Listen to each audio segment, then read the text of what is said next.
हाय good morning dear students. यहाँ NCERT exemplar class 7 math में आपसे डिस्कस कर रहा हूँ। क्वेश्चन नंबर 80, 81 और 82 यहाँ डिस्कस किया गया है। यहाँ ग्रेड वाला क्वेश्चंस बाकी में इम्पोर्टेंट है जो मैंने डिस्कस किया है। और ये जितने भी लेक्चर्स हैं इन्हें अच्छे से देखिएगा, साथ साथ नोट डाउन करते जाइएगा। पॉज करके आप वीडियो को देखा करो, जल्दी नहीं करनी है आपने, ठीक है। सीखते वक्त आपने पेशेंस रखना है, आपको बहुत अच्छा लगेगा, अच्छी तरह से समझ में आएगा। आप मेरे चैनल पर अगर फर्स्ट टाइम है तो सब्सक्राइब कर लीजिएगा इसको। एंड ऑल द बेस्ट बच्चों।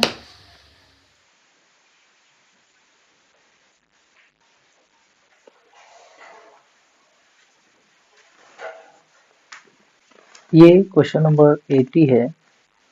Find the value of x if. यहाँ इसके 4 पार्ट्स हैं। हम लोग क्वेश्चन नंबर 80 का फर्स्ट पार्ट करते हैं अभी। यह एक्स की वैल्यू फाइंड करनी है। दे रखा है 8% of x is rupees 100। X की वैल्यू निकालनी है तो हम लोग एक्स निकालने के लिए 8/100 ऑफ एक्स है तो into x is equal to 100। इसको इक्वेशन में कन्वर्ट कर लेंगे, राइट। और उस इक्वेशन से एक्स की वैल्यू कैलकुलेट आउट करेंगे। तो ये एक्स क्या हो जाएगा आपका, राइट साइड शिफ्ट कर दीजिए। 100 × 100 अपॉन 8 नीचे आ जाएगा। और ये आपका 4 2 जा 8 होता है, 4 2 जा 8, 4 5 जा, और ये 2 1 जा 250 जा। एक्स की वैल्यू इस केस में आपकी आ जाएगी 25 5 जा 125 और 0, राइट। तो यहाँ पर एक्स की वैल्यू पहले केस में 1250 है। सेकेंड पार्ट देखते हैं क्वेश्चन नंबर 80 का। 32% ऑफ एक्स के जी इज 400 के जी। देखिए एक्स के जी कोई बड़ा क्वांटिटी ही होगी यहाँ पर।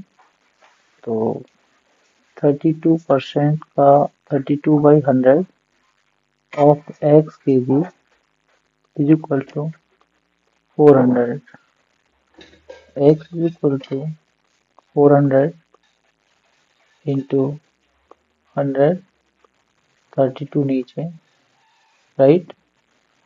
तो ये आपका 4 से 100 टाइम्स 4 8 या 32, जैसे ऊपर केस बना था वही बनेगा। 4 2 जा 4 से 25 टाइम्स, और 2 से ये 50 टाइम्स आ जाएगा। और 50 इंटू 25, ये 125 और 0, ठीक है ना। एंड टोटल क्वांटिटी 1250 केजी है। पार्ट 3 की बात करेंगे हम। 35% ऑफ एक्स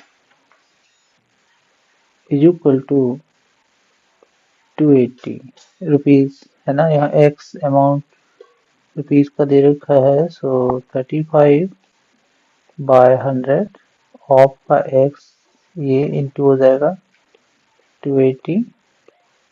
एंड एक्स की वैल्यू जब फाइंड आउट करनी है तो 280 100 ऊपर शिफ्ट हो जाएगा और 35 नीचे, right.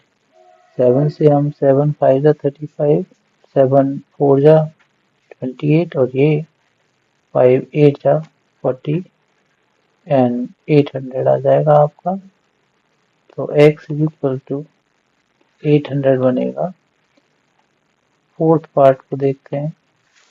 45% of x marks is equal to 405।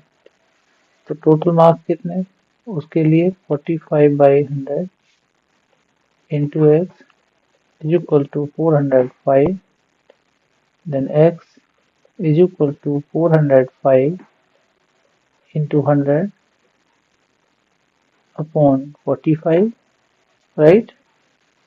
आप ये 9 से डिवाइड कर सकते हैं, 9 5 जा 45, 9 4 जा 36 और 9 5 जा 45 और 5 9 जा, वैसे भी ये 45 का 9 टाइम्स 405 होता है, और यहाँ पर 9 इंटू 100 900 हो जाएगा इस केस में, राइट। क्वेश्चन नंबर 81 देखते हैं अब हम। Imagine that a 10/10 grid has value 300। ये जो ग्रिड दे रखा है आपको, ये 10/10 का दे रखा है, जिसमें टोटल 100 स्क्वायर्स बने हुए हैं, राइट, हैज वैल्यू 300। ठीक है, अगर टोटल स्क्वायर्स की वैल्यू 300 है, यानी 300 इसकी वैल्यू है 100 स्क्वायर्स की, समझ में आ रहा है आपका। तो 1 स्क्वायर जो होगा, 1 स्क्वायर का वैल्यू कितना हो जाएगा, 3 हो जाएगा, and that this value is divided evenly among the small squares। तो उसके अकॉर्डिंग मैंने बताया कि हर एक स्क्वायर का वैल्यू 3 हो जाएगा।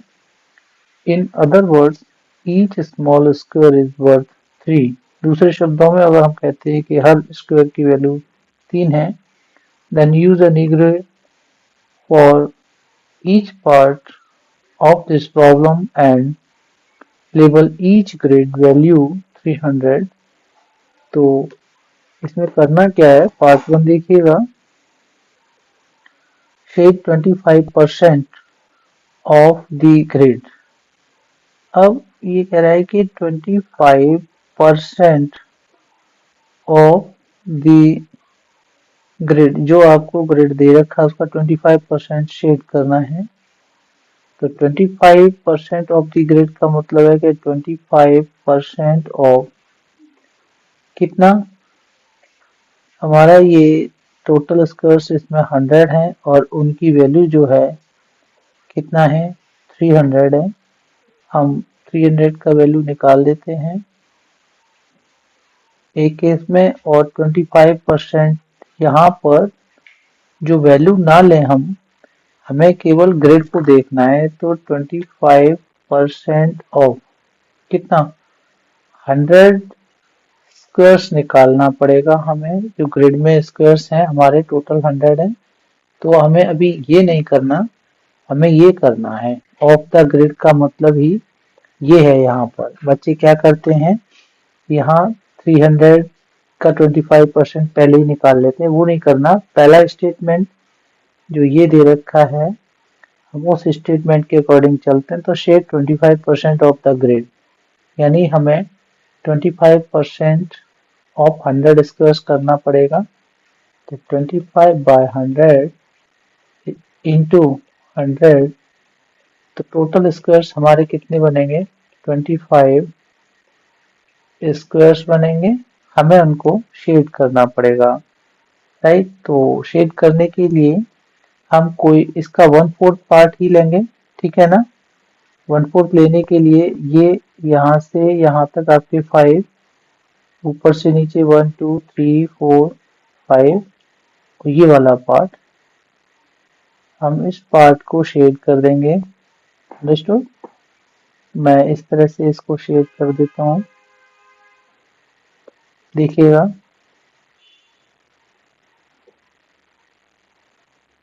ये मेरा शेडेड पोर्शन जो है 25% ऑफ द ग्रिड हो जाएगा, राइट। यानी 25 स्क्वायर्स को मुझे यहाँ शेड करना पड़ेगा। अंडरस्टूड। ओके, अब आपने करना क्या है, दूसरा स्टेटमेंट देखिएगा। What is 25% of 300? अब 25% ऑफ 300 कितना होगा? हमें ये वाला काम यहाँ नहीं, यहाँ करना है। तो 25/100 इंटू 300, तो ये इससे 3 टाइम्स, यानी हमारे 75 वैल्यू जो होगी वो करना है। तो देखिएगा, अब 75 वैल्यू, आपको पता है कि 1 स्क्वायर का जो वैल्यू है वो कितना है? 3 है। तो 25 स्क्वायर्स की वैल्यू कितनी हो जाएगी? वो हम 3 को 25 से मल्टीप्लाई करेंगे, 75 वैल्यू आपकी बन जाएगी। ठीक है ना? कह रहा है कि compare the two answers.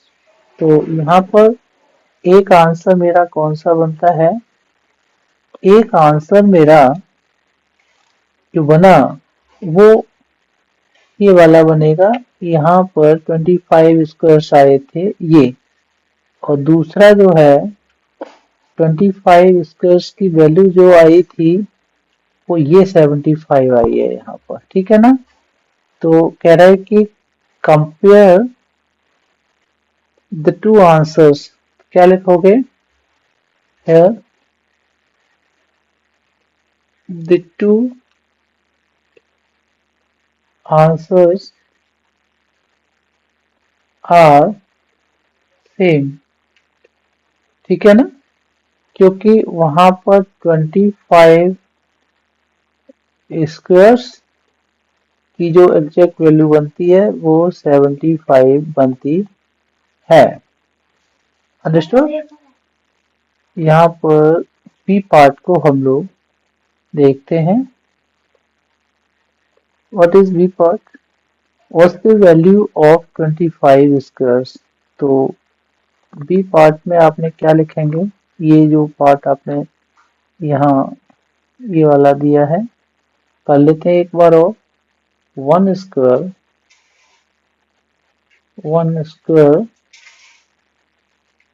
Is equal to 3, है ना? इसकी वैल्यू है, इस तरह से आप लिख लीजिएगा। और 25 स्क्वायर्स की जो वैल्यू हो जाएगी वो 25 इंटू 3 यानी 75 हो जाएगी। राइट? तो हमारा first part second part clear हो गया। पार्ट थर्ड जो सी पार्ट है उसको डिस्कस करते हैं। Shade 17% of the grade. तो 17% ऑफ ग्रेड, अब ग्रेड में कितने स्क्वायर्स हैं? 100। तो 17% ऑफ 100 स्क्वायर्स हम लोग करेंगे तो 17/100 इंटू 100 हो जाएगा। इससे एक आंसर मेरे 17 स्क्वायर्स आए यहाँ पर। राइट? What is 17% of 300? जो वैल्यू की बात करते हैं हम यहाँ पर, तो 17% ऑफ 300, यहाँ हम वैल्यू को डिस्कस कर रहे हैं। इस केस में एक पार्ट तो ये हो गया क्वेश्चन सी का, और एक पार्ट हम लोग यहाँ डिस्कस कर रहे हैं। तो 17% अपॉन 100 ऑफ 300, तो ये कितना हो गया आपका? 3, ये हो गया 51 वैल्यू हो गई उसकी। राइट? अब ये पार्ट और ये पार्ट को हम यहाँ पर कह रहा है कि कंपेयर द टू आंसर्स, है ना? तो देखते हैं कि 17 स्क्वायर्स जो है उसका कितना वैल्यू बनता है। उसके लिए मुझे 17 को, एक स्क्वायर की जो वैल्यू है वो 3 है, तो ये 51 वैल्यू इसकी बन जाती है। ये जो सी पार्ट का दे रखा है कि ये 51 वैल्यू, और ये जो 17 स्क्वायर की 51 वैल्यू आई है वो सेम है। यहाँ ये मैं इसको हाईलाइट कर देता हूँ इस तरह से, ये जो है और ये वो दोनों इक्वल आते हैं। इससे आपको ये समझना है कि कंपैरिजन है यहाँ इस तरह से ही मेंशन करना है। Here the two answers are same. इस केस में भी ये दोनों आंसर सेम है क्योंकि 17 स्क्वायर्स की जो वैल्यू है वो कितनी है, 51 वैल्यू है। अंडरस्टूड। हम पार्ट डी का बात करते हैं। पार्ट डी ये कह रहा है what's the value of 1/10 of the grade. तो 1/10 ऑफ द ग्रेड ये आपका 1/10 इंटू ग्रेड में 100 स्क्वायर्स है, तो इसको आप 10 आ जाएगा ये, ठीक है ना, यानी 10 स्क्वायर्स हो जाएंगे। या इसको हम 10 इंटू 3 यानी 1 स्क्वायर की 3 वैल्यू है तो 30 इसकी वैल्यू हो जाएगी। राइट।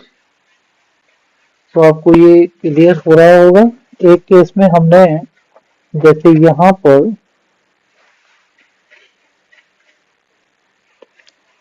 यहाँ पर हमने ये कितने किए थे, यहाँ पर 25 स्क्वायर्स किए थे हमने। एक केस में 17 स्क्वायर्स कर लेंगे। या क्वेश्चन नंबर 82 की बात करेंगे हम लोग। वे 16 को परसेंट में कन्वर्ट करना है तो इंटू 100 करेंगे और परसेंट का साइन, तो ये 100/6 आ जाएगा और सिंप्लीफाई करेंगे तो 50/3 आ जाएगा। और फर्दर इसकी मिक्स फ्रैक्शन में कन्वर्ट करेंगे तो ये आपका 3 बन जा 3 होता है 20, 3 6 18, फिर वो 20 बनेगा पॉइंट के बाद 3 6 तो ये 3 टाइम्स ले लिया हमने और ये इस तरह से परसेंट कर दिया। अप्रोक्सीमेटली अगर बात करते हैं तो 16 पॉइंट। अब ये जो है या तो हम इसको 7 पॉइंट के बाद ले लें या इसको 6 और इसको 7 लिख लें अगर 3 प्लेसेस तक रखते हैं तो। और ये अप्रोक्सीमेटली इसके आगे आप मेंशन कर देंगे। राइट। ये आपका परसेंट में कन्वर्ट हो जाएगा 16 एज अ परसेंट। राइट। ये वीडियो आपके लिए बड़ा ही यूजफुल रहेगा, इसे अच्छे से समझ लीजिएगा। Okay, all the best.